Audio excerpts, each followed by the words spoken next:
Começou aqui ali.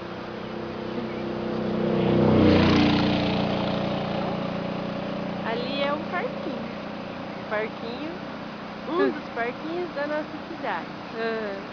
Que lindo! Lá, ó, aquela montanha. A gente já Ó. escalou ela. É muito lindo. Que lindo, né? Cheio de gelo ainda. E olha que é primavera, hein? Tá calor, mas Tá. tá uma delícia. Deve estar quantos graus agora, Josi?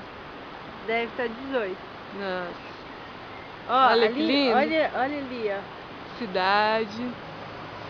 Aqui é uma mistura Ó, de cidade motona. com fazenda. Ó. Passou rapidinho.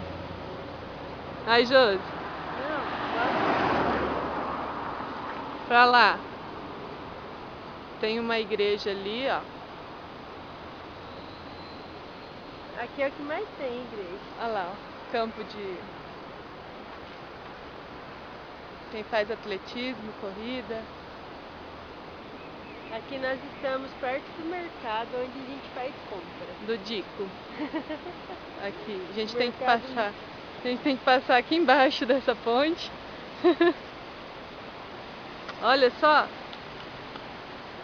Todo lugar que a gente olha tem montanha. É um dos rios que cruza a cidade. Olha as Ferraris junto, dá uma olhada. Ai. Ai, uma Ferrari preta, uma Olha. vermelha, Uia! uma vermelha. Que lindo! Nossa! Uhul! Eu acho que eu nunca vi tanta Ferrari na minha vida.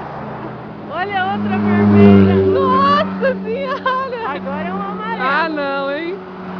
Agora nós levamos sorte. Agora é uma preta. Uma branca, uma preta. Oi! Você viu? Que linda! Mais uma. Nossa, acho que é umas 30 Ferrari. Nunca vi tanta. Uia! Não para mais! Nossa, olha só que coisa mais linda.